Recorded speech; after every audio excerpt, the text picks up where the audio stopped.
안녕하세요. 달빛 야화입니다.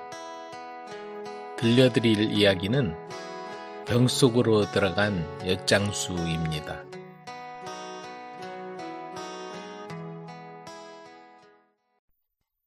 병 속으로 들어간 엿장수. 엿사시오. 달고 맛있는 호박엿이오. 해가 뉘엿뉘엿 서산으로 넘어갈 무렵 엿장수의 외치는 소리가 울려 퍼졌다. 아내와 어린 두 남매를 부양하기 위해 남자는 엿을 고아 마을을 돌아다니며 팔았다. 이 마을 저 마을 돌아다니는 게 힘이 들지만 먹고 살려면 어쩔 수 없는 일이었다. 그날도 성문 밖에서 목청껏 외치고 다녔지만 아직 절반도 팔지 못했다. 이미 서쪽 하늘에는 저녁 노을이 붉게 물들어 있었다. 오늘은 재미가 없네. 그만 가봐야겠군. 엿장수는 커다란 엿가위와 팔다 남은 엿판을 정리하기 시작했다. 그때 어둑해진 길을 따라서 행색이 남루한 노인이 다가오고 있었다. 이보시오, 엿장수. 배가 고파 그러는데 엿 한 가락만 주시오.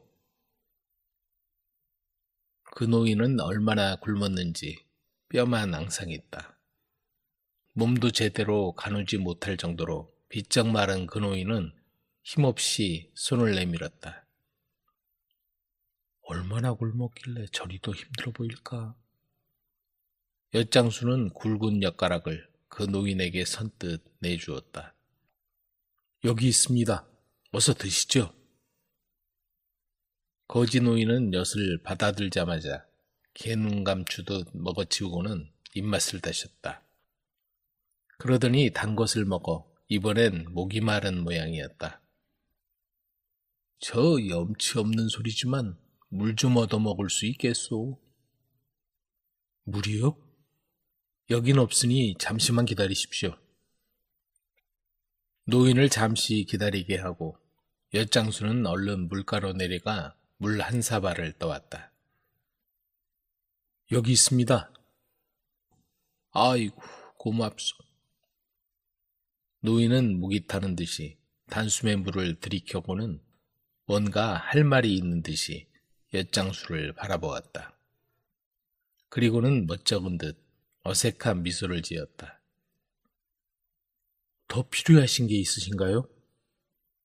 그러자 노인은 힘없는 목소리로 말했다. 우리 가족이 며칠째 굶고 있어. 여기 남아있는 엿을 다 줄 수 있는지요? 엿장수는 그 노인이 측은한 생각이 들었다. 그런데 막상 남아있는 엿을 다 주려고 생각하니 아까운 마음도 들었다. 그 생각을 읽었는지 노인은 다시 입을 열었다. 내가 너무 염치 없는 소리를 했군요. 미안하오. 내가 먹은 엿값은 다음에 와서 꼭 갚겠소이다. 그리고는 돌아서는 것이었다. 아니요. 이거 다 가져가시오. 노인장을 뵈니 어려서 돌아가신 아버지 생각이 나는군요. 엿장수는 남아있는 엿을 다 긁어 모아 노인의 손에 들려주었다. 그러자 노인은 품 안에서 뭔가 꺼내더니 엿장수에게 불쑥 내밀었다. 나도 뭔가 보답을 해야겠소. 가진 게 이것뿐이니 이거라도 받으시오. 노인이 내민 건 호리병이었다. 영롱한 색을 띤 것으로 보아 아주 비싸 보였다. 꽤 값 나가는 물건 같은데 이걸 저한테 주시다니요. 괜찮습니다. 내 마음이니 받아주시오. 자, 난 이만 가보겠소. 그러더니 노인은 손을 들어 인사하고는 어둠이 깔린 골목길로 사라졌다. 벌써 가버리셨네? 힘없는 노인네가 어쩌면 그렇게 걸음이 빠르지? 남자는 옆판을 맨 채로 노인이 건네준 병을 한 손에 들고 집을 향했다. 그런데 동네 어귀에 들어설 무렵 음악 소리가 들리고 향기로운 냄새가 나는 게 아닌가. 이게 무슨 소리지? 가만히 들어보니 그 소리는 노인이 주고 간 그 병 속에서 나는 소리였다. 남자는 옆판을 내려놓고 그 소리나는 호리병 속을 들여다보았다. 그러자 이게 무슨 일인가? 병 속으로 넓은 정원이 보이는데 이름 모를 꽃들이 활짝 피어있고 아름다운 옷을 입은 여자들이 풍악에 맞추어 춤을 추고 있었다. 그런데 그 순간 남자의 몸이 병 속으로 빨려 들어가고 말았다. 그야말로 순식간에 벌어진 일이었다. 남자는 잠시 정신을 잃었다가 눈을 떴다. 여기는 아까 본 그 정원인데? 꽃이 만발한 정원에 아름다운 여자들이 원을 그리며 음악에 맞춰 춤을 추는 믿을 수 없는 광경이 엿장수 남자 앞에 펼쳐져 있었다. 잘 오셨습니다. 저를 따라오십시오. 번쩍이는 옷을 입은 한 남자가 다가오더니 엿장수를 데리고 갔다. 잔치를 벌이고 있는 듯 정원 한복판에 각종 사내 진미가 차려져 있었고 그 앞에 화려한 옷을 입은 남자가 앉아 있는 게 보였다. 아니, 당신은? 엿장수는 그 남자를 보자 소스라치게 놀랐다. 엿을 건네주었던 바로 그 초라한 노인이었다. 왜 놀랐소? 그로써 나요. 당신이 베푼 친절을 잊지 못해 이곳에 초대한 거라오. 여긴 어디입니까? 아무 걱정 근심이 없는 그런 곳이지. 두고 온 식구들은 잘 보살펴 줄 테니 아무 걱정하지 말고 지내도록 하시오. 엿장수는 노인이 마련해 준 집에서 여자들의 시중을 받으며 꿈 같은 시간을 보냈다. 정숙하고 선녀 같은 아름다운 여자들이 시중을 들고 한 번도 맛보지 못한 음식들을 먹으며 엿장수는 마치 왕이라도 된 것 같은 기분이었다. 이럭저럭 눈 깜짝할 사이에 사흘이란 시간이 지나갔다. 이런 식구들 생각을 잊고 있었구나. 걱정하고 있을 텐데. 아내와 어린 남매가 눈에 밟혀 그는 더는 머물러 있을 수가 없었다. 집으로 돌아가야겠습니다. 그동안 감사했습니다. 그러자 노인은 서운한 표정을 지었다. 돌아간다니 서운하지만 어쩔 수 없지. 그러더니 갑자기 생각이 난 듯 덧붙였다. 바깥 세상으로 가면 많이 변해 있을 테니 너무 놀라지 마시오. 그럼 잘 가시오. 그 말이 끝나자 엿장수의 몸은 회오리 바람을 만난 듯 빨리 올라갔다. 정신을 차리고 보니 벌써 마을 어귀로 돌아와 있었다. 벌써 온 건가? 그런데 이상한데? 같은 곳이긴 한데 드문드문하던 집들이 빽빽하게 들어차고 마을로 난 길도 널따랗게 변해 있었다. 마을로 내려가다 보니 앞에서 한 남자가 오고 있는 게 보였다. 저 말씀 좀 물읍시다. 여기가 엿장수 배씨가 사는 마을이 맞소? 아, 엿장수 하던 배씨 아저씨 말이죠. 그분은 오래전에 행방불명되셨고 그 아들만 여기 살고 있죠. 오래전에 행방불명되었다고요? 그 집을 잘 아시오? 그럼요, 노인어른. 그 집 아들 배부자와 난 어려서 같이 자랐지요. 남자와 헤어져 집이 있는 곳으로 온 엿장수는 다시 한번 놀랐다. 다 쓰러져가는 초가집이 있던 자리에 으리으리한 기와집이 서 있는 게 아닌가. 내가 잘못 왔나? 엿장수는 사방을 둘러보았다. 하지만 틀림없이 자기 집이 있던 자리였다. 노인장, 무슨 일이요? 한 남자가 대문 앞에서 서성거리던 노인을 보고는 밖으로 나왔다. 여기가 배신의 집이요? 배부자 어른 댁은 맞소만 누구신데 주인 어른을 찾는 거요? 난 그때 밖에서 나는 소리에 그 집 안주인인 듯한 부인이 밖으로 나왔다. 누군데 그러는가? 마님, 이 노인분이 주인 어른을 찾아왔다고 해서. 그러자 안주인이 엿장수를 위아래로 훑어보고는 말했다. 남편은 잠시 출타 중이니 안으로 들어오시죠. 안으로 들어가 대청에 앉아 기다리는데 얼마 후 배부자가 들어왔다. 배부자는 대청에 앉아있는 노인을 보고 물었다. 나를 찾아왔다고 들었어. 무슨 일이요? 엿장수는 배부자를 뚫어지게 바라보았다. 그렇다. 아들의 모습이었다. 9살이었던 아들이 중년 나이가 되었어도 아직 어릴 적 모습이 남아있었다. 혹시 나를 알아보겠소? 이 집에 살던 엿장수 배씨요. 그러자 깜짝 놀란 배부자가 달려들어 노인의 얼굴을 감싸 안았다. 아버지 맞네요. 돌아가신 줄 알고 지금까지 제사를 지내고 있었어요. 네가 내 아들 진석이란 말이냐?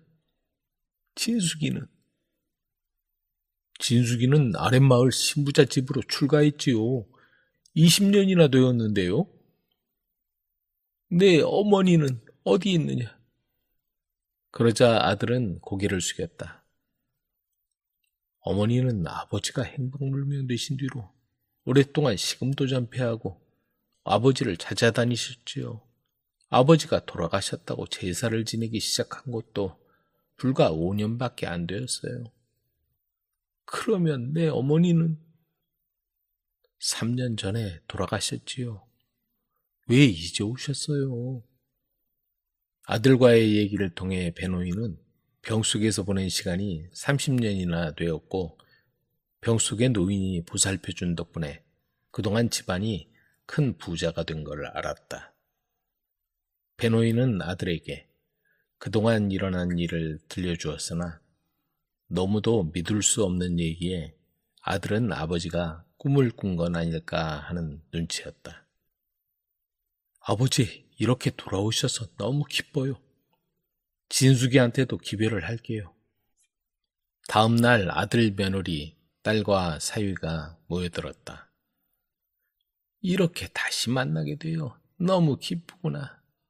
같이 나눌 가족이 없으면 부귀 영화가 무슨 소용이 있겠느냐. 아버지, 오래오래 같이 살아요. 배노인은 아들, 딸에게 둘러싸여 기쁨의 눈물을 흘렸다. 부러울 것 없는 행복한 하루하루를 보내다가도 가끔 배노인은 호리병 속에서 지냈던 꿈 같은 시간을 떠올리곤 했다. 모자란 신랑, 재치 있는 신부. 옛날 어느 마을에 모자란 총각이 장가를 들었다. 신부는 재치 있고 똑똑한데 신랑이 문제였다. 물려받은 재산이 있어서 밥 굶을 걱정은 없었지만 글 공부를 해서 과거 시험을 본다든가 장사를 해서 돈을 번다든가 하는 일은 이미 물 건너간 듯 했다. 정혼할 때만 해도 수려한 외모에 재산도 있어 1등 신랑감이라고 생각했는데 혼례를 치르고 첫날 밤에 신랑의 실체가 드러난 것이다. 신부는 그 사실을 알면 부모님이 걱정할까봐 친정에는 비밀로 했다. 그래도 남편은 힘이 장사라 농사일에는 타고났으며 성격이 온순하고 심성이 착한 사람이었다. 신부는 이미 정해진 일이니 운명으로 받아들이기로 했다. 어느 날 남동생이 근처를 지나다가 이상한 소문을 들었다. 매형이 좀 모자란다는 거였다. 설마 그럴 리가. 한번 가봐야겠어. 남동생은 누나에게 찾아가겠다고 기별을 보냈다. 어떻게 해야지? 여자는 한참 고민하다가 남편을 불렀다. 처남이 온다니까 내 말 잘 듣고 그대로 해야 해요. 알았어.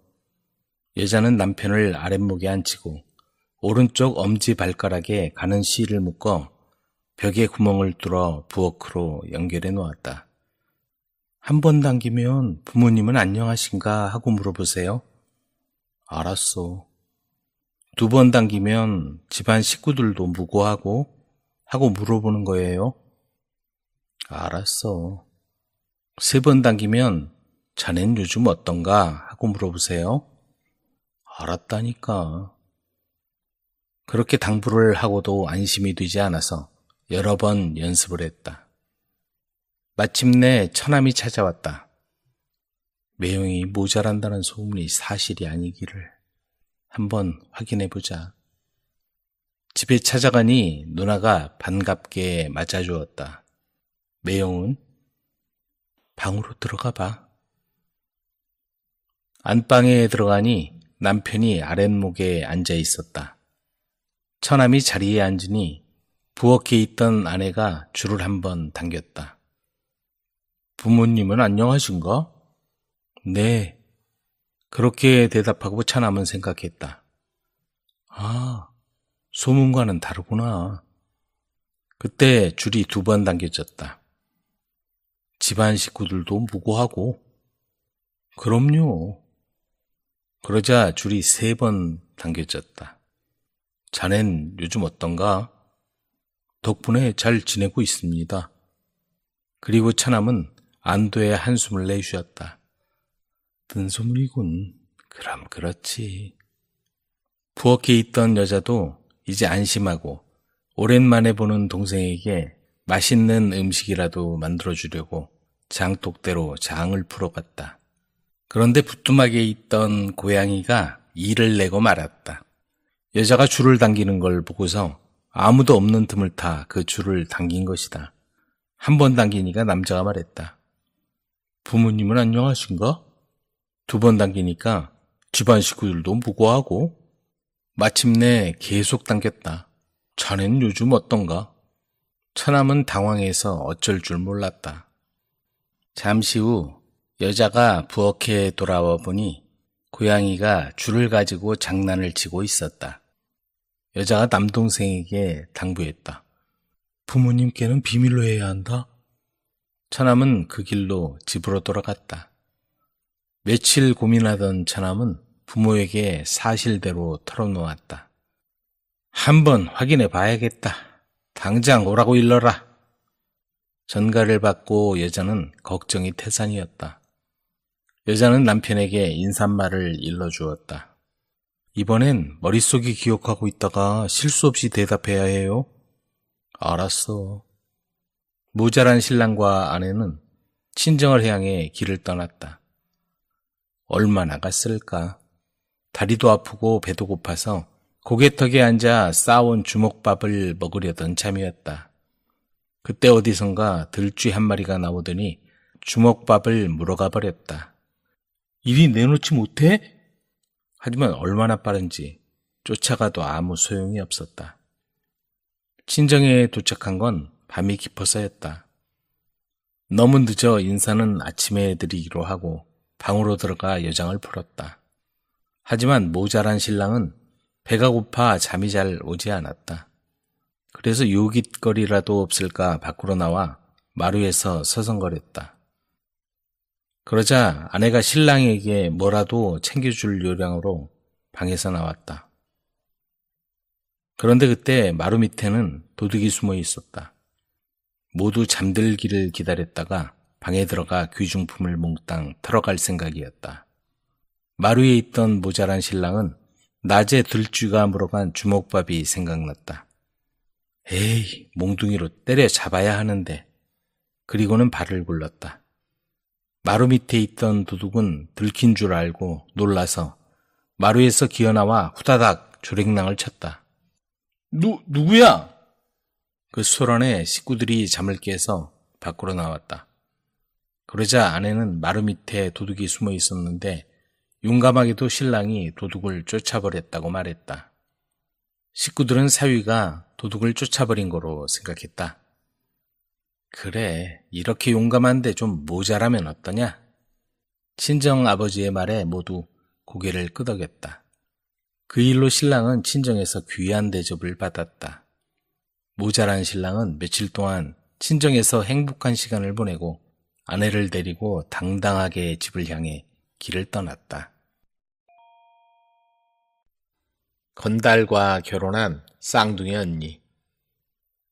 경치 좋고 물 맑은 마을에 청빈한 이대감이 살았다. 물려받은 넉넉한 재산과 많은 논밭이 있었고 뼈대 있는 집안에서 시집온 부인은 현숙하고 범절이 높았으며 아랫사람들을 잘 이끌고 알뜰하게 살림도 잘 꾸렸다. 소슬대문에 번듯한 기와집은 티끌 하나 없이 깨끗하게 정돈되어 있었고 집안 곳곳마다 정갈한 부인의 손길이 안 닿는 곳이 없었다. 이대감은 그라는 사람이 소문을 듣고 찾아오면 반가이 맞아 밤새도록 글솜씨를 주고받았고 몇 날 며칠을 재워주고 먹여주었다. 그래서 인품 좋기로 소문난 이대감의 사랑채는 사람들의 발걸음이 그칠 날이 없었다. 그런데 이렇게 걱정 없는 이대감에게 단 한 가지 마음에 걸리는 것이 있었다. 바로 대를 이을 아들이 없다는 것이었다.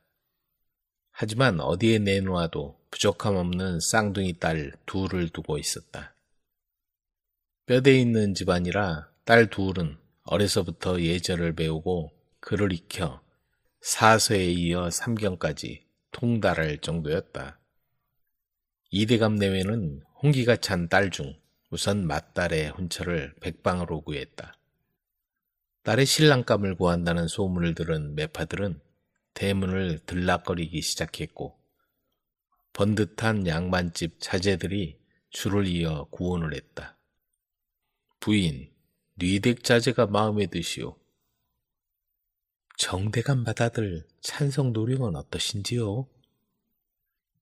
이대감 내외는 고르고 고른 끝에 정대감 맏아들을 찍었다. 정대감은 건동에 있는 드넓은 땅을 가진 만석군 부자다. 조상에게 물려받은 땅이 워낙 많아 정대감 땅을 밟지 않고서는 동네를 다닐 수 없었다. 이듬해 봄날이었다. 산수유가 만발하고 덩달아 개나리 진달래가 꽃망울을 열었다. 들판에는 보리가 무럭무럭 자라고 아득아득한 종달새 노랫소리가 봄 하늘에 가득하다. 이대감 집에는 사주단자와 함이 오고 떠들썩하게 딸의 혼례를 올렸다. 혼례를 치른 새신랑은 어릴 적부터 책은 멀리하고 잡기에 빠져 여간 말썽꾸러기가 아니었다. 어느 날 길손이 물 한 잔을 권하자 쪼르르 달려오더니 하인이 들고 가는 바가지에 담긴 물을 빼앗아 손을 씻고는 그 물을 먹으라고 갖다 주었다. 그리고는 길손을 쳐다보고 저희 집 우물물 맛이 좋지요? 작년에 봤어요.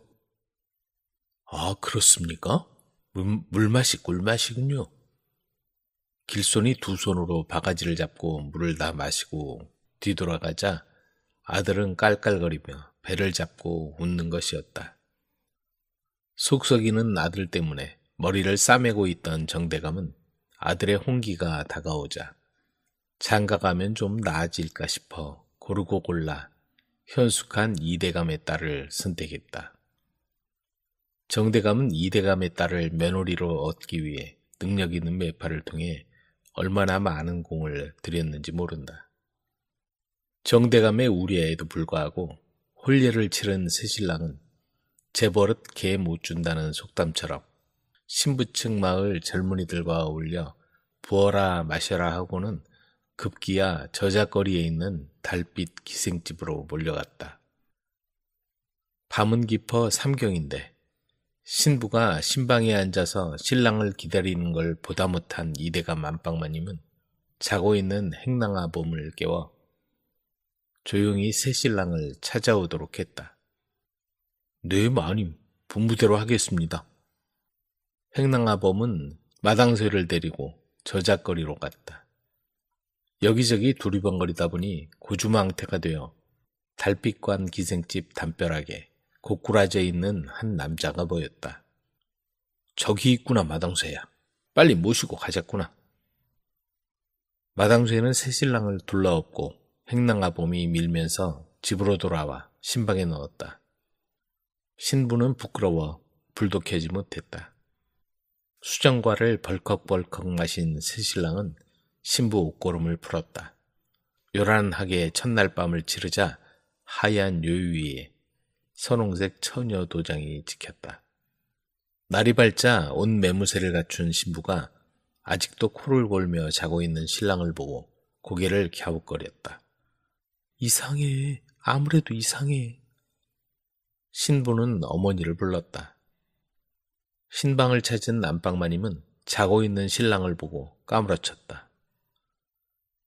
지난밤 행랑아범과 마당쇠가 업고 온 녀석은 새신랑이 아니라 저작거리의 건달이었다. 번듯한 허우대에 새못이 두루마기를 입고서 과부나 기생을 등쳐먹고 노름판이나 기웃거리는 별 볼일 없는 사내였다. 아니 이럴 수가. 대체 넌 누구냐? 저도 여기 어떻게 왔는지 모르겠습니다. 마님의 호통에 건달 녀석은 커다란 눈을 껌뻑거리며 벌벌 떨고 있었다. 기가 찬 마님은 행랑아범을 불러 건달 녀석을 포박해 광에 가두었다. 신부는 별당에서 이불을 덮어쓰고 눈물만 쏟았다. 날이 환해져서야 신랑은 동네 청년들의 부축을 받으며 돌아와 신방으로 들어갔다.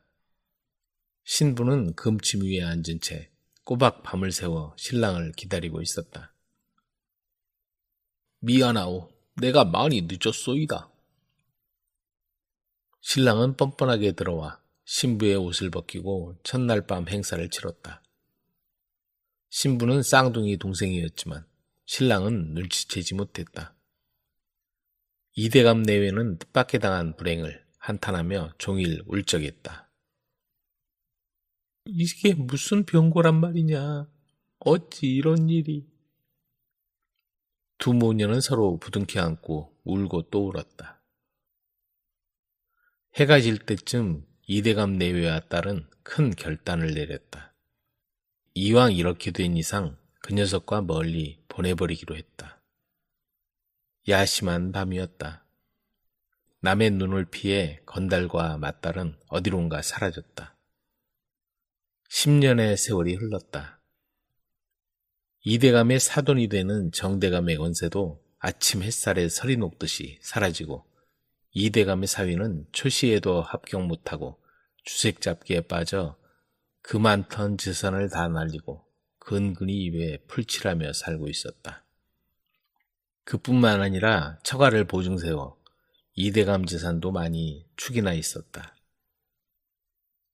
그 무렵 10년 전 야심한 밤에 사라졌던 맏딸과 건달이 달덩이 같은 이남 일녀의 손을 잡고 이대감 앞에 나타났다.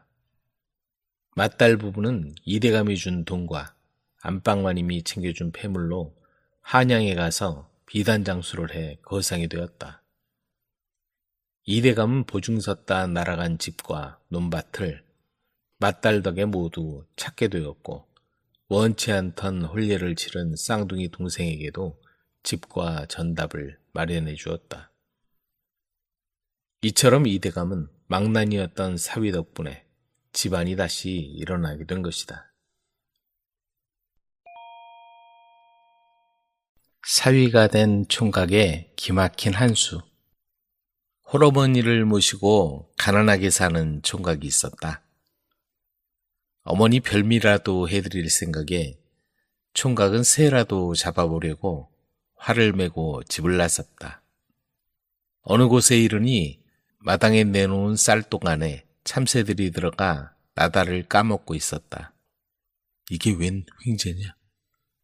총각은 옆에 놓인 삼태기로 쌀독을 덮어 한꺼번에 여러 마리의 참새를 잡았다. 그리곤 잡은 참새를 모두 화살에 꿰어매고 다시 길을 나섰다. 이보시오 총각, 그거 모두 총각이 잡은 거요? 뒤를 돌아보니 어떤 노인이 서 있었다. 그럼요. 한꺼번에 모두 잡았지요. 그 활로 말이오?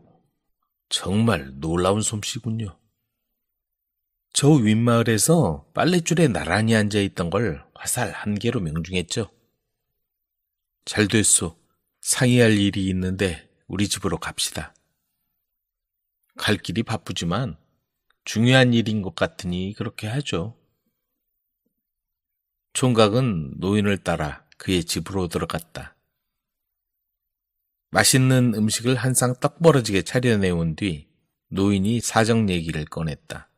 난 아들 셋, 딸 하나를 두고 아무 걱정 없이 살고 있었어. 그런데 어느 날 한밤중에 저 감나무에 까마귀 한 마리가 찾아와 울더니 큰아들이 갑자기 세상을 떠나고 말았어. 며칠 후엔 둘째, 그리고 끝내 막내 아들까지 말이오.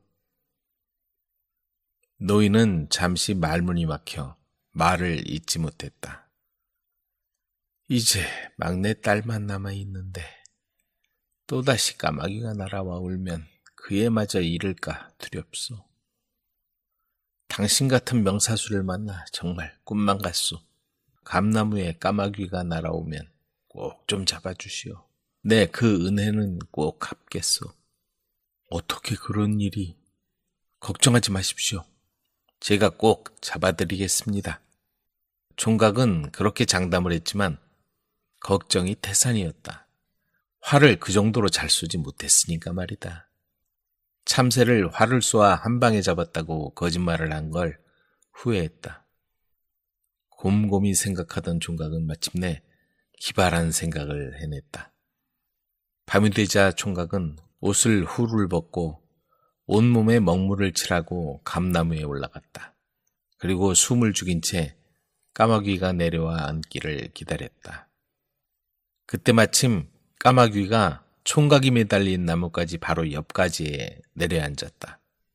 까마귀가 목을 길게 빼고 울려는 순간 총각이 손을 뻗어 까마귀를 낚아채 목을 비틀었다. 총각은 나무에서 내려와 몸을 씻고 까마귀를 화살에 꿰었다. 다음 날 아침 까마귀를 잡은 걸 보자 노인은 안도하며 매우 기뻐했다. 정말 고맙소. 내 딸을 구해준 은인이요. 내 사위가 되어주시오. 총각은 노인의 사위가 되고 고향에 있는 홀어머니도 모셔왔다. 그러던 어느 날 나라의 활쏘기 대회가 열렸다. 자네 활쏘기 대회에 나가 솜씨 한번 보여줘야 하지 않겠나? 아, 네네. 사위는 또다시 걱정거리가 생기고 말았다. 그날부터 활을 잡고 연습을 시작하자 장인과 마을 사람들이 그 모습을 구경하러 왔다. 우리 사위는 명사수라네. 한 방에 참새를 줄줄이 잡았다는구먼. 캄캄한 밤중에 까마귀 잡은 건 어떻고? 수군대는 소리가 들리자 사위는 명사수들이 모인 대회에 나가 망신만 당하고 마을에서 놀림감이 될 걸 생각하니 눈앞이 캄캄했다. 그때 마침 하늘에 솔개가 빙빙 돌고 있었다. 사위는 솔개를 향해 활을 겨냥했다. 그러나 활을 당기지 않고 가만히 있었다. 왜 그냥 있는 거지? 자신이 없나 보지. 속이 터진 장인이 이 사람 뭐해?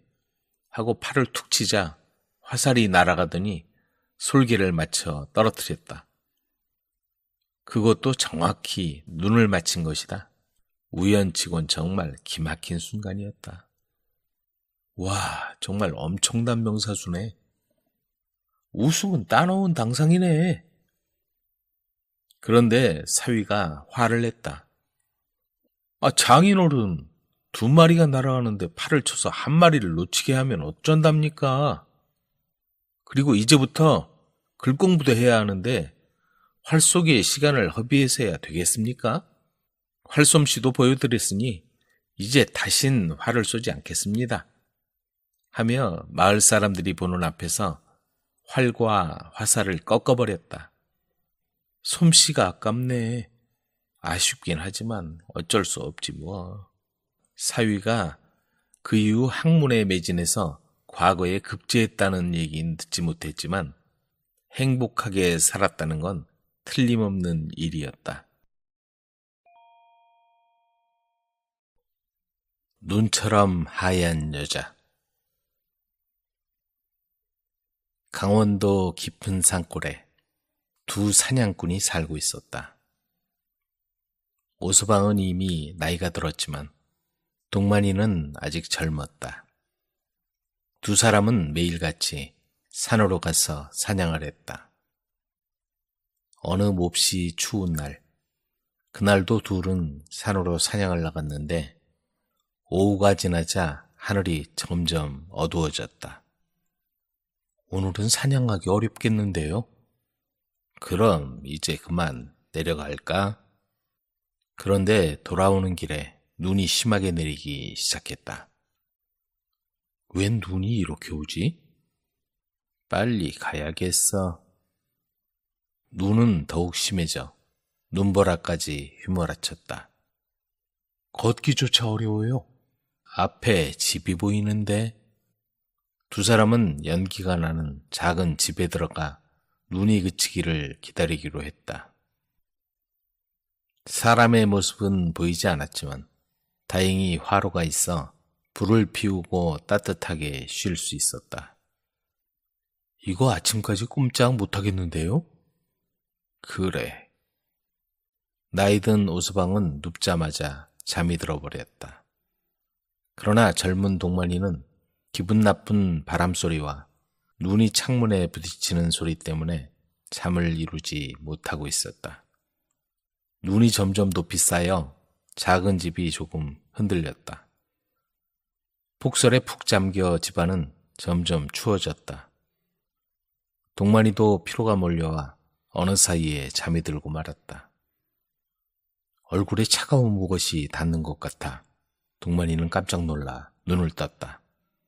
잠겨있던 문이 활짝 열려 있었고 하얀 눈 속에 여자가 서 있었다. 그 여자는 마치 눈같이 하얀 옷을 입고 있었다. 갑자기 그 여자가 들어와 자는 오서방 위에 엎드리더니 훅 하고 숨을 빨아들였다. 그 입김이 마치 하얀 연기 같았다. 그 다음엔 동만이에게 다가왔다. 무슨 일을 당할까 두려워서 일어나려고 했지만 몸이 움직이지 않고 목소리도 나오지 않았다. 여자는 한참 동안 동만이의 얼굴을 보더니 이렇게 말했다. 너를 보니 너무 불쌍해 보이는구나. 아직 젊은 몸이니 살려주도록 하지.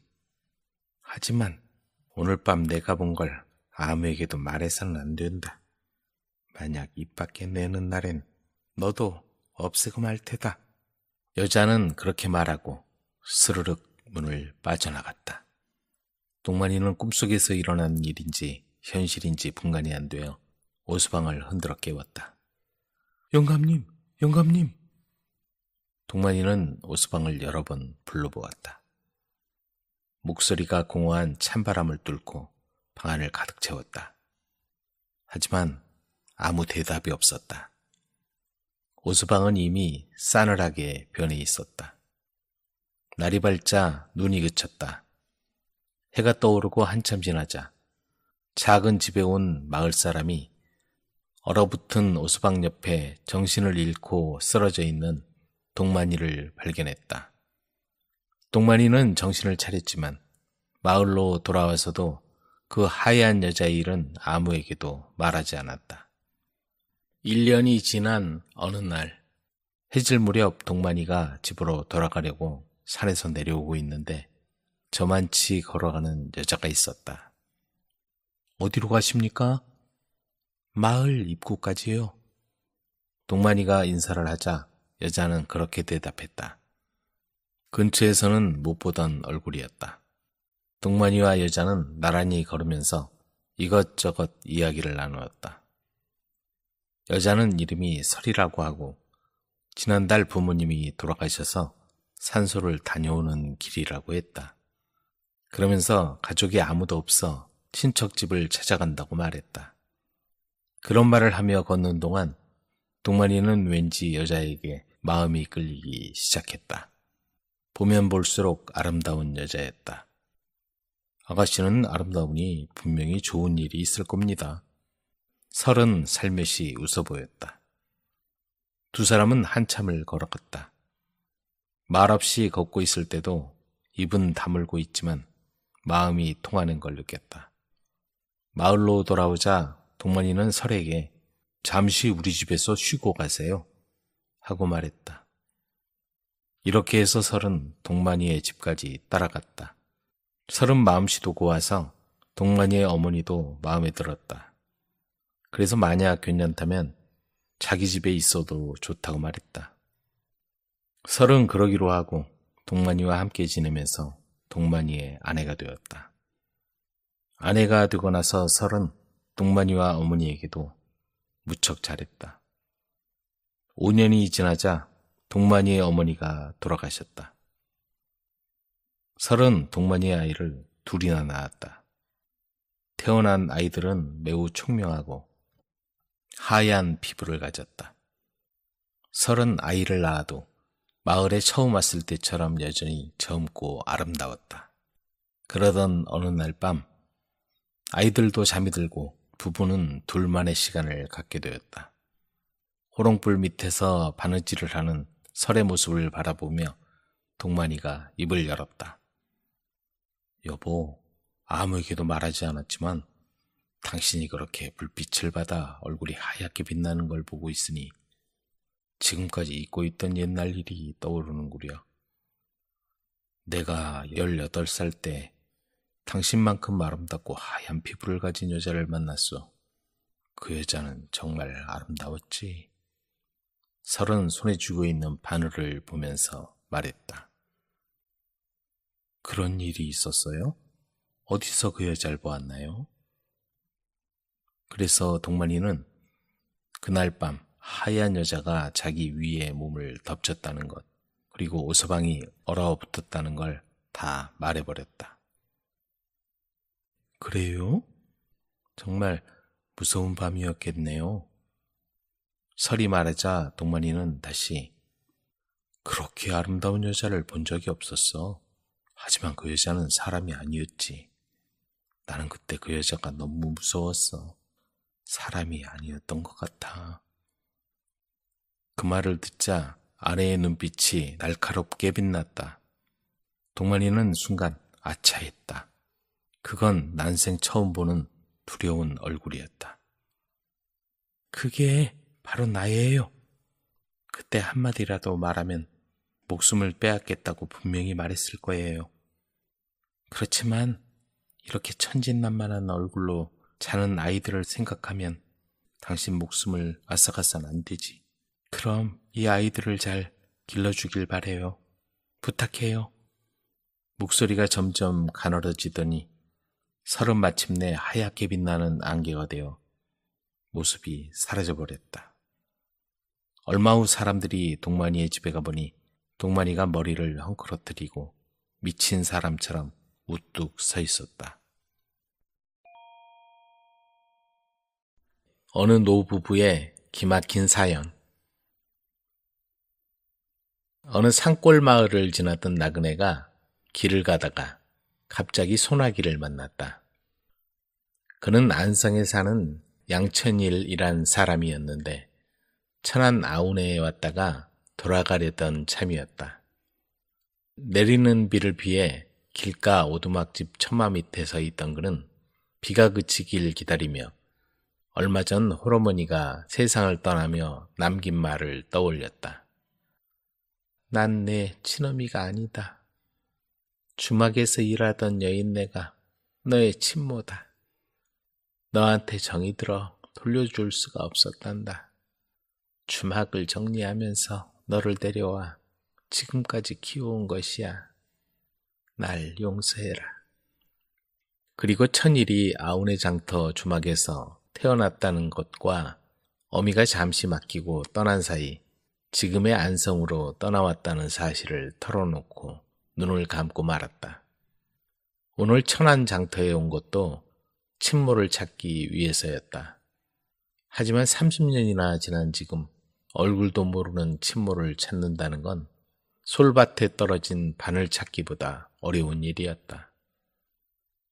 천일이 생각에 잠겨 있는데 안에서 문이 열렸다. 주인 할머니였다. 젊은 양반, 이리 들어와 비라도 피하시오. 마음씨 좋게 생긴 할머니가 다정하게 권하므로 천일은 감사히 여기며 안으로 들어섰다. 아담하고 조용한 집인데 주인 내외만 덩그러니 사는 듯했다. 그러나 곧 그칠 것 같은 비가 더 세차게 퍼붓는 것이었다. 오늘 중으로 죄를 넘어가야 하는데 조금 더 어려워 말고 묵었다 가시우. 아들 같아서 그러는 거요. 폐를 끼치지 않을까요? 바깥 어른도 오실 텐데. 영감은 장터에서 늦게 나올 거요. 불편하겠지만 아랫방에서 자고 가시오. 할머니는 천일에게 할아버지의 옷을 내주고 비에 젖은 옷은 부뚜막에 내다가 말려주었다. 정말 고맙습니다. 자제분들은 없으십니까? 할머니는 바디랑처럼 굵게 주름이 파인 얼굴에 쓸쓸한 미소를 지었다. 젊은 분을 보니 갑자기 옛 생각이 나는구려. 내 얘기 한번 들어보겠소? 예, 심심하던 차인데 해보십시오. 할머니는 따뜻한 아랫목에 발을 묶고 앉아 얘기를 시작했다. 나는 본래 서울 양반집의 종이었다오. 어려서 부모를 여의고 형제를 멀리 떠나 서울에 가서 종노릇을 하자니 먹고 자고 일만 하는 고달픈 생활이었지. 어렸을 때는 그럭저럭 지냈는데 나이 19에 이르고 보니 불현듯 고향이 그리워서 밤이면 잠도 안 오고 고향 산천을 그리며 눈물로 세월을 보냈다오. 나중에는 도저히 참을 수 없어서 남장을 하고는 밤에 몰래 주인집을 도망쳐 나왔다오. 밤낮으로 고향을 향해 걸어가던 어느 날 나루터에서 한 사내를 만났지 뭐요. 장사꾼이었소. 그 사내는 젊은이가 피곤하고 측은해 보였던지 어디 사는 누군데 어디로 가는 길이요 하고 묻더군. 공주에 있는 고향으로 돌아가는 길입니다 하고 말했더니 그 사내가 나도 그쪽으로 가는 길이요. 길동무를 만났으면 하던 참인데 마침 잘 되었소. 우리 동행합시다 하고 말했지. 그 사내를 자세히 보니 인물이 빼어난 데다가 나이도 나보다 너댓 살 정도 많아 보여서 먼 길을 여자 혼자 몸으로 가는 게 조금 불안하던 참이라 조심스럽게 그 제안을 받아들였다오. 함께 가다가 날이 저물어 우리는 주막에 들어갔지. 다른 손님은 없었고 방에 단둘이 나란히 누워 지난 일을 얘기하던 중 내가 그만 남장을 한 여자라고 실토를 했지. 혈기왕성한 젊은 남녀가 한 방에 누워있으니 그 긴긴 밤을 견뎌낼 수 있었겠나. 그 사내가 마침내 나를 끌어안았지. 나도 은근히 그 사내가 좋았기 때문에 하라는 대로 내 몸을 맡기고 말았다오. 바로 그날 밤 인연을 맺은 사내가 바로 지금의 내 주인 영감이라오. 할머니는 그날 있었던 일을 소상하게 말해주었다. 그렇게 두 분이 만나셨군요. 그런데 자제분들은 따로 사시나 봅니다. 거기에는 슬픈 사연이 있다오. 아이고 주책 바가지. 처음 만난 양반한테 별 얘기를 다 하는구려. 그러더니 할머니 눈에 이슬이 맺혔다. 천일은 괜한 걸 물어본 것 같았다. 죄송합니다. 제가 쓸데없는 걸 물어본 것 같습니다. 할머니는 한숨을 쉬더니 아랑곳하지 않고 말을 이어나갔다. 우리 둘은 냉수 한 그릇 떠놓고 혼례를 치렀지. 그는 하던 일을 마무리하고 다시 돌아오겠다며 나보고 주막에서 기다리라고 하더군. 할머니는 그때의 일을 회상하는지 한참 동안 눈을 감고 있더니 다음과 같은 얘기를 들려주었다.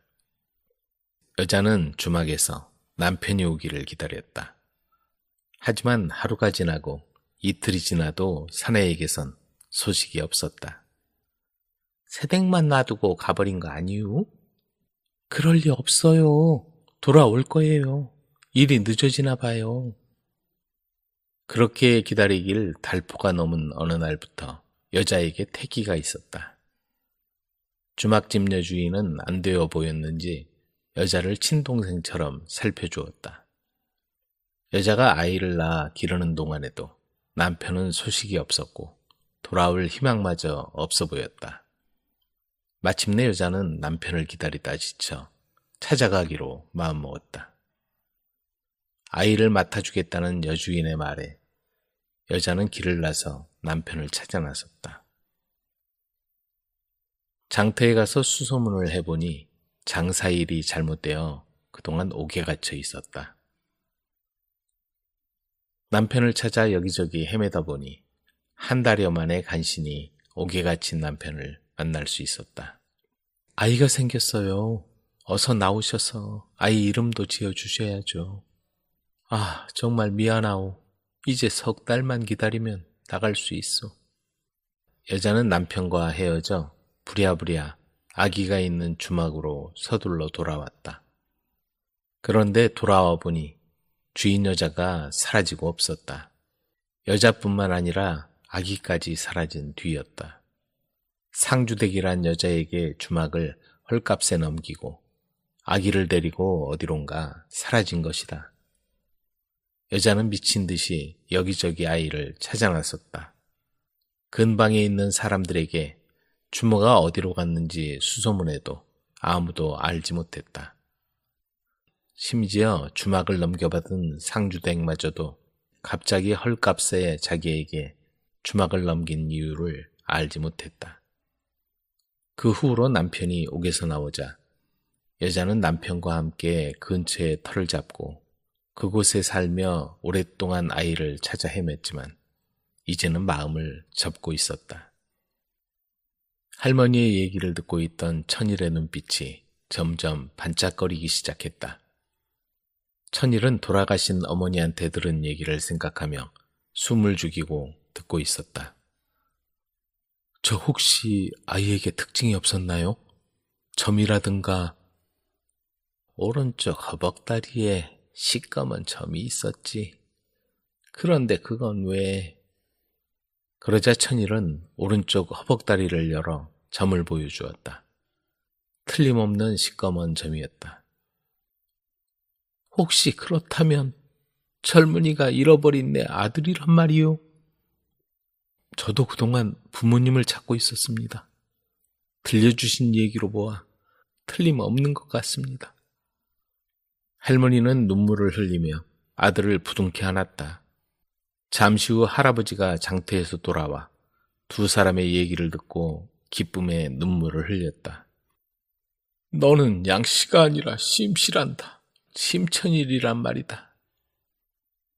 비를 피해 우연히 찾아간 곳에서 심천일은 30년 만에 그리운 부모를 만났다.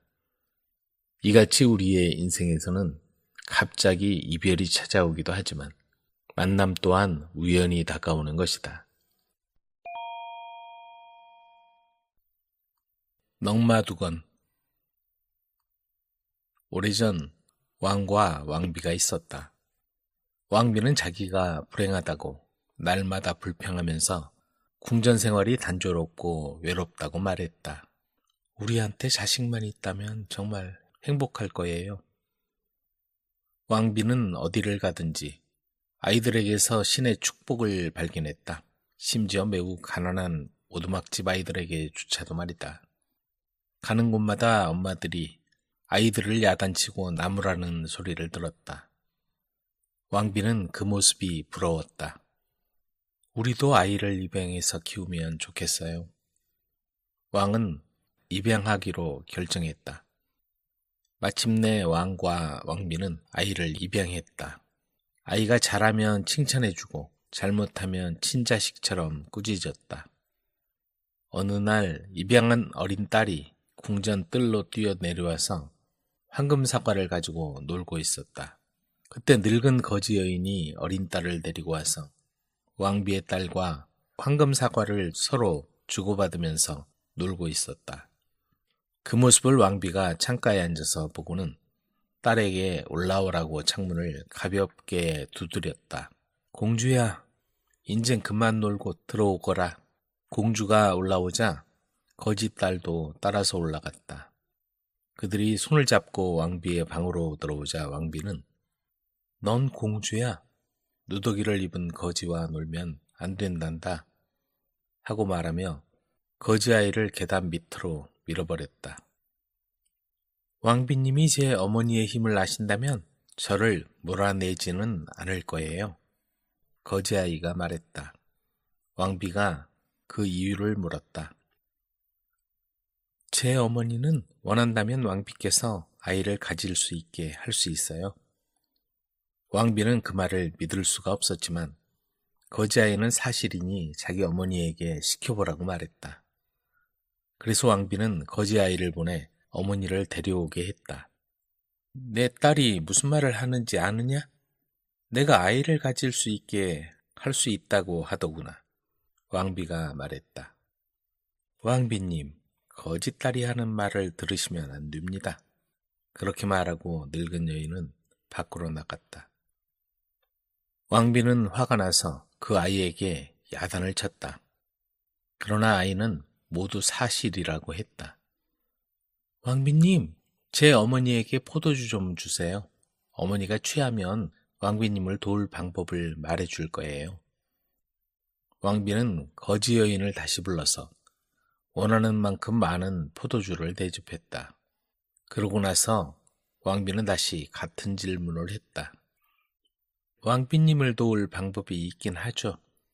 왕비께서는 저녁에 주무시기 전에 2개의 들통에다 왕비님의 몸을 담가서 씻고 그 후에 그 물을 왕비님의 침대 밑으로 버리십시오.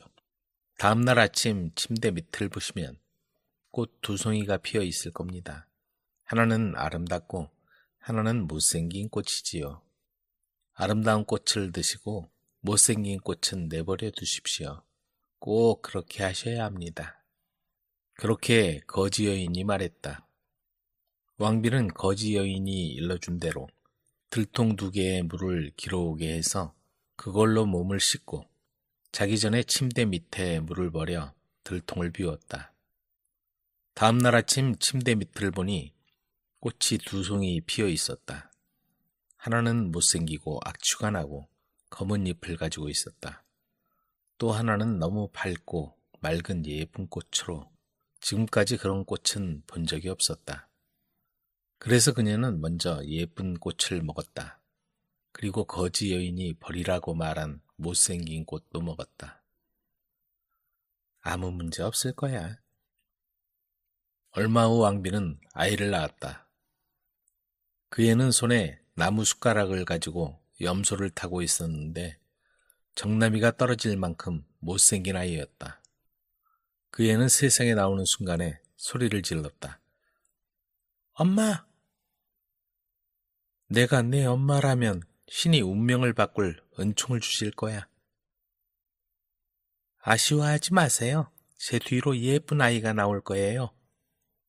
염소를 탄 아이가 말했다. 잠시 후에 왕비는 아주 예쁜 여자아이를 낳았다.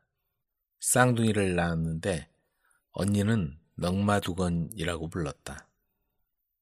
그 아이는 너무 못생겼고 옷차림이 남루했으며 넝마를 탄 두건을 썼기 때문이었다.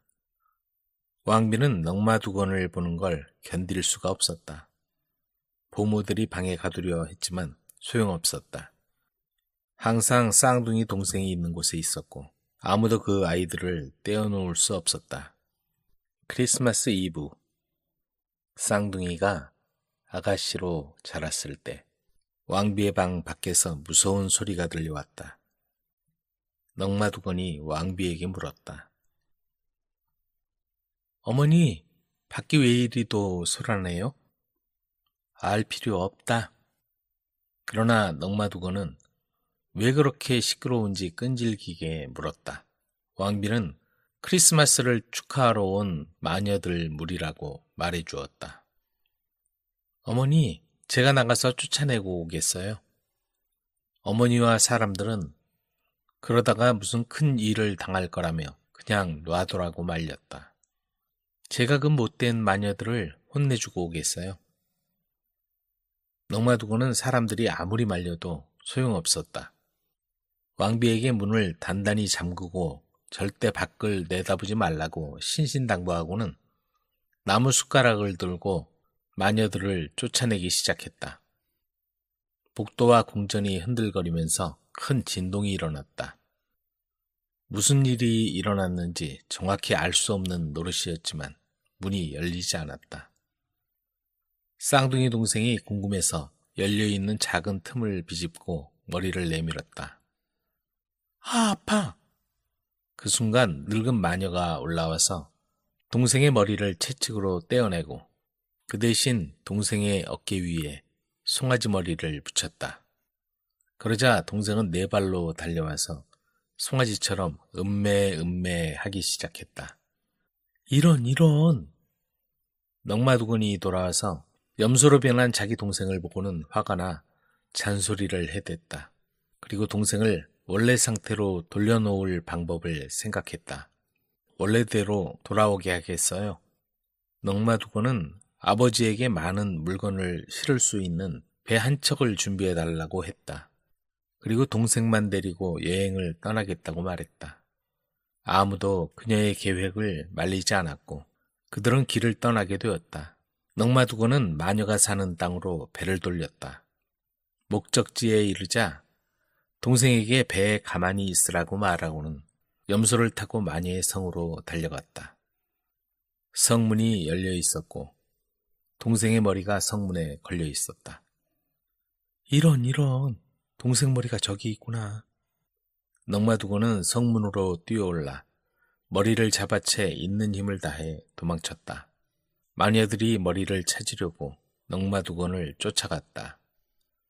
마녀들이 벌떼와 개미떼처럼 그녀 주위에 몰려들었다. 염소는 마녀들에게 콧김을 내뿜어 뿔로 들이받았고 넝마두건은 나무 숟가락으로 그들을 후려쳤다. 마녀들이 뿔뿔이 흩어졌고 넝마두건은 배로 돌아가서 송아지 머리를 떼어내고 다시 머리를 붙여주었다. 언니 고마워. 이제 본래대로 돌아왔어. 동생은 예전과 같이 예쁜 모습으로 돌아왔다. 그들은 항해 도중 낯선 왕의 영토에 오게 되었다. 그 땅은 왕이 일찍 세상을 떠나는 바람에 아직 결혼하지 못한 젊은 왕자가 왕이 되어 있었다. 그는 낯선 배를 보고는 그 배가 어디에서 왔고 주인이 누구인지 알아보라고 해변으로 신하들을 보냈다. 그러나 왕의 신하들이 거기에 갔을 때 그들이 본 유일한 사람은 배에 있는 넝마두건이었다. 거기서 그녀는 염소를 타고 갑판 위에서 치렁치렁한 머리를 휘날리며 빠르게 돌고 돌았다. 궁전에서 온 남자들은 그 모습을 보고 놀라 자빠졌다. 당신 말고 배에 다른 사람은 없소? 동생이 있습니다. 그럼 동생을 보여주시오. 왕이 직접 오지 않으면 동생을 보여줄 수 없어요. 그러더니 갑판이 삐그덕거리며 요란한 소리를 낼 정도로 염소를 타고 돌고 돌았다. 신하들은 궁전으로 돌아와서 배에서 무엇을 보고 들었는지 보고했다.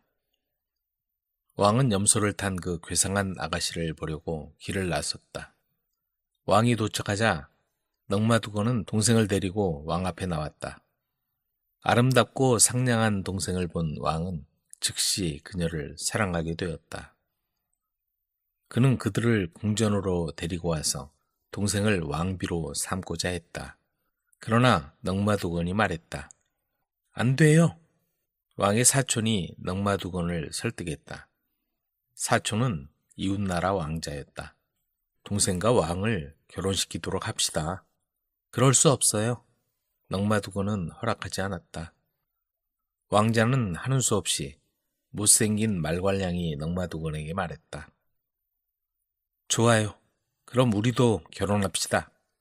말은 그렇게 했지만 이웃나라 왕자는 그녀와 결혼할 생각을 하니 비탄에 빠졌고 몹시 슬픈 남자가 되었다. 성에선 많은 음식을 만들었고 화려한 결혼식을 준비했다. 모든 준비가 끝났을 때 그들은 교회로 갔다. 왕자는 지금까지 드렸던 예배 가운데 최악이라고 생각하며 우울해했다. 왕이 먼저 신부와 함께 나타났다. 그녀의 미모는 빛이 났고 우아했다. 어쩌면 저렇게 아름다운 신부가 있을까? 모든 사람이 한마디씩 하며 신부에게서 눈을 떼지 못했다. 그들 뒤로 왕자가 말을 타고 그 옆에 넉마두건이 염소를 타고 주먹에 나무숟가락을 잡은 채 총총걸음으로 가고 있었다. 왕자를 보면 결혼식장에 가는 것이 아니라 장례식장에, 그것도 자신의 장례식장에 가는 것 같았다. 너무 슬퍼 보였고 아무 말도 하지 않았다. 말 좀 하시죠. 넉마두건이 말을 타고 가는 왕자에게 물었다. 내가 무슨 말을 해야 하오? 글쎄요. 적어도 내가 왜 이런 못생긴 염소를 타는지 물어볼 수 있잖아요. 왜 그렇게 못생긴 염소를 타는 거요? 이게 못생긴 염소인가요? 이건 신부가 탔던 것 중에 가장 아름다운 말이라고요. 넉마두건이 대답하자 순식간에 염소는 왕자가 지금까지 본 말 중에 가장 훌륭한 말로 변해 있었다. 그들은 조금 더 달려갔지만 왕자는 전처럼 슬퍼하며 한마디도 하지 않았다. 그래서 넉마두건이 그에게 왜 말을 하지 않느냐고 다시 물었다. 뭘 물어봐야 할지 모르겠소. 내가 왜 주먹 안에 이 못생긴 숟가락을 들고 다니는지 물어볼 수 있잖아요? 왜 그렇게 못생긴 숟가락을 들고서 말을 타는 거요? 이게 못생긴 숟가락인가요? 이건 신부가 가지고 다닌 것 중에 가장 예쁜 부채예요. 넉마두건이 말하자 순식간에 그건 밝게 반짝이는 은부채가 되었다. 그들은 계속 걸었다.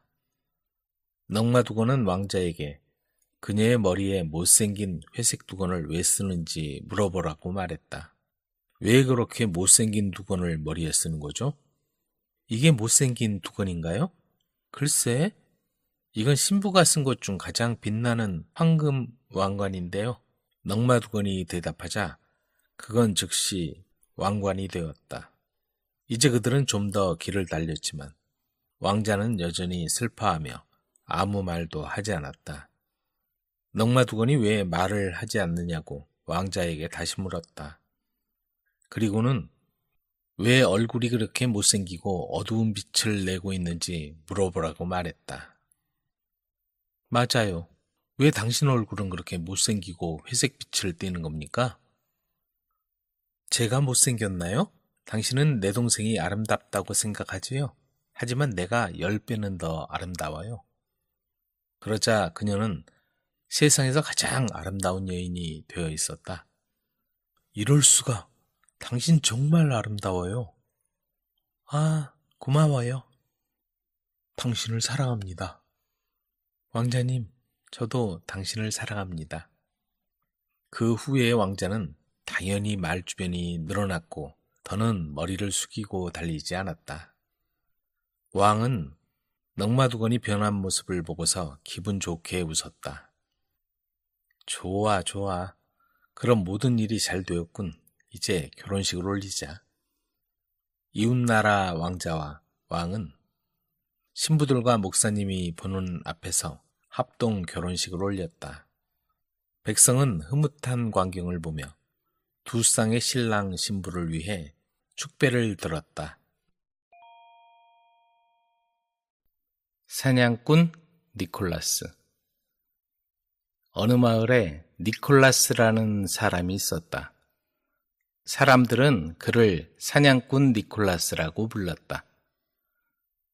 그는 인정이 많아 숲에서 사냥을 해오면 이웃 사람들에게 골고루 나누어 주었으며 남을 돕는 일을 아주 즐거워했다. 니콜라스는 이처럼 이웃 사람들을 섬겼으며 사람들은 그를 몹시 좋아하고 신뢰했다. 하루는 니콜라스가 깊은 산에 들어가서 사냥을 하는데 커다란 나무 아래 하얀 새끼뱀 한 마리가 몸을 둘둘 휘감고 잠을 자는 것이 보였다. 그는 새끼뱀이 놀라 깨어날까봐 그곳을 피해 돌아 지나갔다. 바로 그때 갑자기 머리 위에서 커다란 독수리 한 마리가 휙 하는 소리를 내며 쏜살같이 내려와서 잠자고 있는 하얀 새끼뱀을 낚아채 하늘로 날아 올라가 버렸다. 하얀 새끼뱀은 너무 놀라서 살려달라고 울어댔다. 니콜라스는 황급히 활을 당겨 산봉우리를 따라 날아오르는 독수리를 겨누어 쏘았다. 독수리가 화살을 맞고 비틀거리자 땅에 떨어진 하얀 새끼뱀은 도망쳐 달아났다.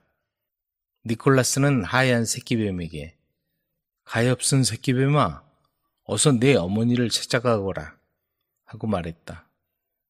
하얀 새끼뱀은 곧장 숲속으로 사라져버렸다. 다음 날 니콜라스가 바로 어제 지나던 그 길을 지나가는데 한 무리의 하얀 뱀떼가 새끼뱀 주위에 몰려 있었다. 니콜라스는 별일도 다 있다고 생각하고 지나가려고 하는데 어제 본 그 하얀 새끼뱀이 그에게 말을 하는 것이었다. 제 생명의 은인이시여, 안녕하십니까? 당신은 저를 잘 모르겠지만 저는 용왕의 딸입니다. 바로 어제 당신이 제 생명을 구해주셨습니다. 제 아버지께서 특별히 제게 당부하시어 여기서 당신을 기다리고 있었습니다. 부디 저희 부모님을 만나 뵙고 감사의 인사를 받으십시오. 니콜라스가 그렇게 하지 않아도 된다고 말하자 하얀 새끼뱀은 정중하게 계속 말을 이어갔다. 제 호의를 사양하지 마시고 받아주십시오. 당신이 제 부모님을 만나면 보석과 진귀한 것들을 보여주며 필요한 것들은 무엇이든지 가져가라고 말씀하실 겁니다. 그러면 다른 것들은 다 사양하시고 용왕님의 입속에 물고 계신 보석만 달라고 하십시오. 당신이 그것을 얻어서 입에 물기만 하면 모든 동물의 말을 알아들을 수 있게 된답니다. 그렇지만 그들에게 들은 이야기를 혼자만 알고 계셔야지 다른 사람들에게는 절대로 말해서는 안 됩니다. 만약 다른 이에게 말하면 당신은 돌로 변하고 말 겁니다. 니콜라스는 그 말을 듣고 머리를 끄덕이면서 하얀 새끼뱀을 따라 그곳에서 멀지 않은 바다로 갔다. 그러자 새끼뱀이 바닷속으로 데려가는 것이었다. 처음에는 겁에 질려 들어가기를 망설였지만 새끼뱀이 꼬리를 흔들며 재촉하자 바닷속으로 발걸음을 옮겼다. 그러자 이상하게도 바닷속이 길이 나면서 땅 위에서 걷는 것과 똑같았다. 점점 따스한 기운이 감돌더니 마침내 으리으리한 용궁 앞에 이르렀다. 하얀 새끼뱀은 거기서 발걸음을 멈추고는 말했다. 여기가 용궁입니다. 이제 다 왔습니다. 용궁 앞에는 용왕이 벌써 그를 마중 나와 있었다. 당신께서는 내 사랑하는 딸을 구해주셨습니다. 이 은혜를 어찌 갚아야 할지요. 이곳은 제가 진귀한 보물을 모아넣어둔 창고랍니다. 내가 당신을 데리고 들어가 구경시켜 드릴 테니까 당신 마음에 드는 물건이 있으면 무엇이든지 마음껏 골라가시오. 그는 그렇게 말하며 니콜라스를 보물창고 안으로 안내했다. 그곳은 온통 진주와 보석 그리고 휘황찬란한 보화로 가득 차 있었다. 용왕은 니콜라스를 안내하며 보물창고를 다 구경시키고는 또 다른 보물창고를 구경시켰다. 이렇게 무려 수십 개의 보물창고를 모두 둘러본 것이다. 니콜라스는 새끼뱀에게 들은 얘기가 있어서 아무리 진귀한 보물이라도 눈에 차지 않았다. 용왕은 몹시 난처해하며 니콜라스에게 물었다. 나의 은인이시여, 이곳 보물창고 안에 있는 보물들이 당신 마음에 드는 것이 없는지요? 니콜라스가 말했다. 여기 있는 보물들은 아주 훌륭하지만 우리 같은 사냥꾼에게는 별로 쓸모가 없습니다. 용왕님께서 제게 무슨 물건을 주시려거든 용왕님이 입에 물고 계신 그 보석을 제게 주십시오. 용왕은 그 말을 듣고는 잠시 당황했으나 이내 입속에 문 보석을 꺼내어 니콜라스에게 주었다. 니콜라스가 보석을 얻고 나서 용왕에게 작별 인사를 하고 나올 때 하얀 새끼뱀이 다시 한번 간곡히 당부했다. 이 보석을 가지면 당신은 동물들의 말을 모두 알아들을 수 있지요. 그렇지만 알아낸 것은 그게 어떤 것이든 다른 사람들에게 말하면 안 됩니다. 그때는 반드시 재앙이 따르기 마련이니까요. 어떤 일이 있더라도 이것만은 꼭 가슴 깊이 새겨두셔야 합니다. 그 후로 니콜라스는 산에서 사냥하기가 한결 쉬워졌다. 온갖 새들과 동물들이 주고받는 말을 들을 수 있어서 산 너머 저편의 들과 산에 무슨 동물들이 있는지를 훤히 알아낼 수 있었다. 여러 해가 지난 어느 날, 그는 평소와 다름없이 산에 가서 사냥을 하다가 한 무리의 새떼들이 서로 주고받는 이야기를 엿듣게 되었다. 우리 다른 곳으로 가야 해. 내일 여기 홍수가 나서 큰 산들이 무너지고 들을 휩쓸게 된단다. 도망가지 않으면 많은 동물이 물에 빠져 죽을지도 몰라. 니콜라스는 그 소식을 듣고는 마음이 초조해 더는 사냥을 할 생각이 없었다. 그는 얼른 집으로 돌아와서 마을 사람들에게 외쳤다. 산사태가 우리 마을을 덮칠 거예요. 다른 곳으로 빨리 옮겨갑시다. 누구든지 지금 내 말을 믿고 따르지 않는다면 위험에 처해 죽을 겁니다. 마을 사람들은 그의 말을 이상하게 여기면서 믿지 않았다. 도대체 산사태가 나다니 말도 안 되는 소리라고 생각했다. 어떤 이는 니콜라스가 미쳤다고 수군거리기도 했다. 이 사냥꾼의 외침은 메아리 없는 외로운 외침으로 끝날 뿐 아무도 그의 말을 믿으려고 하지 않았다. 다급해진 니콜라스는 눈물을 흘리면서 외쳤다. 여러분은 내가 죽는 것을 보고서야 내 말을 믿겠습니까? 그의 진심 어린 외침을 들으며 마을의 몇몇 사람들이 니콜라스에게 말했다. 자네가 지금까지 우리에게 보여준 진실과 성실은 우리 모두 잘 안다네. 하지만 자네가 지금 이곳에서 떠나라고 말하는 이유가 도대체 무엇인가? 우리가 이해할 수 있게 말해보게. 니콜라스는 생각했다. 산사태는 꼭 올 거야. 이 상황에 나만 혼자 살고 동네 사람들이 화를 당한다면 사람으로 할 도리가 아니지. 차라리 내가 죽더라도 동네 사람들을 구해야만 해. 그는 이렇게 생각하고는 사람들에게 그동안 있었던 일을 이야기했다. 보석을 어떻게 얻었는지, 그 보석을 이용해 어떻게 사냥을 해왔는지, 그리고 오늘 산사태가 날 거라고 새떼들이 말하는 소리를 들었다며 모든 상황을 차근차근 설명했다. 그리고는 동물들에게 들은 이야기를 만약 다른 이들에게 알려주면 자신은 돌로 변하여 죽게 된다는 안타까운 이야기까지 모두 그들에게 자세하게 들려줬다. 그러는 사이 니콜라스가 점점 돌로 변하더니 끝내는 돌덩어리가 되고 말았다. 사람들은 니콜라스가 돌로 된 걸 보고 말할 수 없이 비통해하며 자식들과 짐승들을 몰고 그곳을 떠났다. 그때 저쪽에서 시꺼먼 먹구름이 하늘을 뒤덮더니 장대 같은 비가 마구 쏟아져 내리기 시작했다. 밤새 억수로 내린 비는 다음날 아침까지 돌풍을 일으키며 여전히 내렸다. 천둥과 번개가 천지를 진동하더니 마을 뒷산이 무너져 내리고 큰 물이 치솟아 올라 홍수가 마을을 휩쓸기 시작했다. 그 모습을 본 사람들은 두려움에 떨며 말했다. 니콜라스 덕분에 우리는 살았어. 하지만 우리가 니콜라스 말을 믿지 못해 니콜라스가 죽은 거야. 니콜라스는 우리를 위해 자신을 희생했어. 고마운 니콜라스. 그 후에 사람들은 돌로 변한 니콜라스를 양지바란 산 위에 모셨다. 그들은 자손 대대를 이어가며 여러 사람을 구하기 위하여 자신의 생명을 희생의 제물로 바친 이 거룩한 니콜라스를 마음에 깊이 새겼다. 잘 구워진 인간. 조물주가 세상을 창조하고 뭔가 빠뜨린 것이 있다는 느낌이 들었다.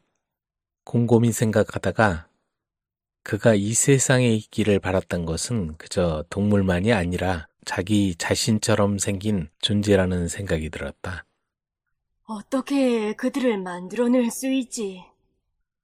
조물주는 생각했다. 그는 먼저 호르노라는 가마를 만들었다. 그런 다음 진흙을 뭉쳐 자기와 닮은 형체를 만들었다. 한편 코요테 한 마리가 여느 때처럼 주위를 어슬렁거리며 다니다가 조물주가 장작을 가지러 잠시 자리를 비운 사이에 그 진흙의 형체를 재빨리 바꾸었다. 조물주는 가마 안에 불을 지피고 진흙 덩어리를 자세히 살펴보지 않은 채 가마 안에 넣었다. 얼마 후 조물주가 말했다. 이제 완성이 되었을 거야. 그는 진흙을 꺼내어 숨을 불어넣음으로써 생명을 갖게 했다. 왜 일어서지 못하지? 뭐가 잘못된 것이냐? 그 형체는 지저대면서 꼬리를 흔들었다. 오, 세상에. 코요테가 나를 속였구나. 코요테가 내 진흙덩이를 제 녀석처럼 생긴 동물로 바꿔놓았군. 코요테가 말했다. 뭐가 문제인가요? 저를 기쁘게 해줄 예쁜 생명체를 가지면 안 되나요? 이런, 좋아. 하지만 다시는 방해하지 말아다오. 이렇게 해서 우리는 개라는 동물을 가지게 되었다. 바로 코요테가 해낸 일이었다. 조물주는 다시 시도했다. 그들은 서로에게 짝이 되어야 해. 하나만 만들어서는 안 되는 거야. 하고 조물주는 생각했다.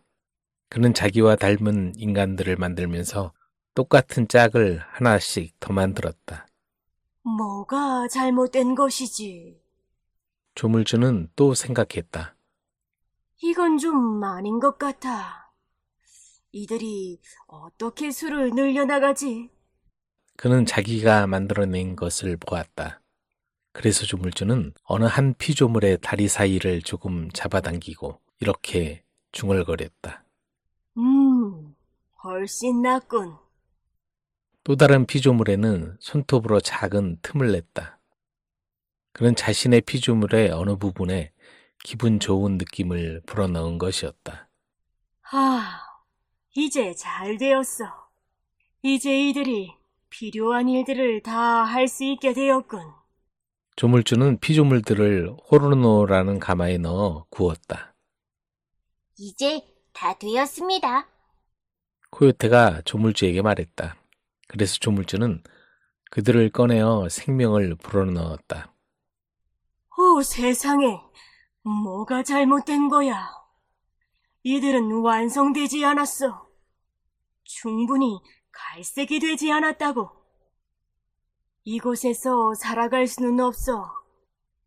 바다 건너 어딘가에서 살아야 해. 그가 외쳤다. 그는 코요테를 보면서 얼굴을 찌푸렸다.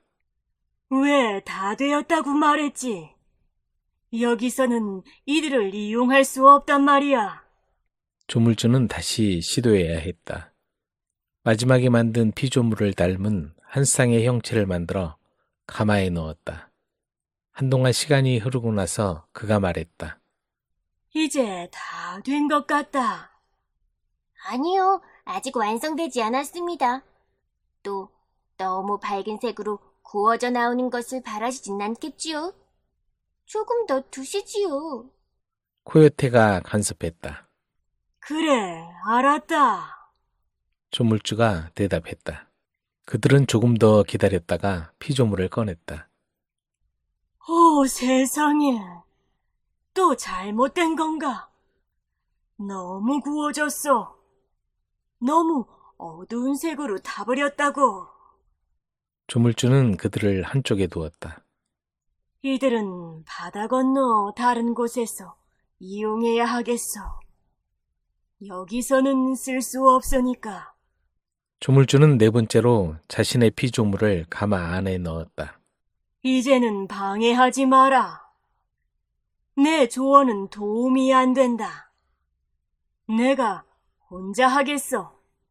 조물주는 이번에는 코요테의 말을 듣지 않고 스스로 다 되었다고 생각했을 때 피조물을 꺼냈다. 그는 피조물에 생명을 불어넣었고 이 한 쌍의 피조물은 주위를 걸어다니면서 이야기도 하고 웃으며 비슷하게 행동했다. 그들은 덜 구워지지도 않았고 너무 구워지지도 않았다. 이들이야말로 딱 맞는구나. 이들은 진정으로 이곳에 속해서 살아갈 수 있다. 내가 이용할 수 있겠어. 정말 잘 만들어졌구나. 조물주가 말했다. 그렇게 해서 푸에블로 인디언이 이 세상에 태어난 것이다.